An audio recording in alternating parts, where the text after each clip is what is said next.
کہ اگر رمضان کے روزے کسی وجہ سے کسی شخص کے نکل جائیں تو کیا یہ بعد میں پورے ہو سکتے ہیں، اور اگر ہم قضا رکھیں تو کیا اس کے لیے کوئی مخصوص مہینہ شریعت نے مقرر کیا ہے؟ یہ سمجھ لیجئے کہ روزوں کی قضا ہو یا نماز کی قضا ہو، یہ مطلق عن الوقت ہیں،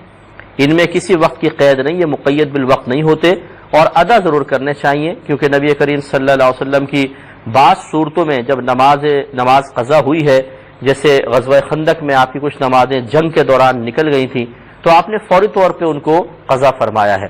اسی طریقے سے رمضان کے روزے کی قضا کی ادائیگی کو، جیسے قرآن نے کہا کہ اگر تم دوران سفر ہو نہیں رکھ سکتے تو دوسرے دنوں میں گنتی پوری کرو،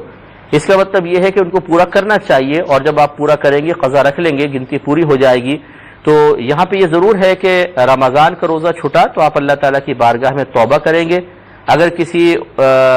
بلا عذر اگر چھوٹا ہے تو، اور عذر کی بنا پہ چھوٹا تب بھی احتیاطاً توبہ کر لے، لیکن انشاءاللہ گناہگار نہیں ہوں گے، اس سے گناہ معاف ہو جائے گا۔ لیکن رمضان کا روزہ ضرور رکھنا ہوگا تو پھر بعد میں آپ کسی دن میں بھی رکھ سکتے ہیں، اور اس کا وقت جیسے میں نے بتایا کہ کوئی خاص مخصوص وقت نہیں ہے، یہ مطلق عن الوقت ہے، یعنی وقت کی قید سے آزاد ہے، تو پوری زندگی میں جب کبھی چاہے رکھ لیں۔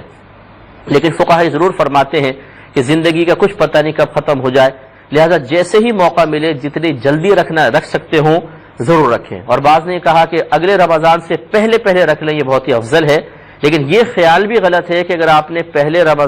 اس رمضان کے روزے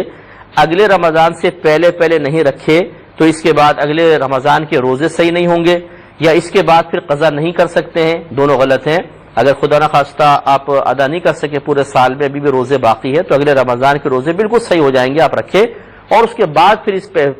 لاسٹ رمضان کے روزے آپ بعد میں قضا کر لیں۔ لیکن ہمارا مشورہ جیسے ہم نے کہا، فقہاء نے لکھا کہ آپ فوراً سے پیشتر اس کو ادا کرنے کی کوشش کریں۔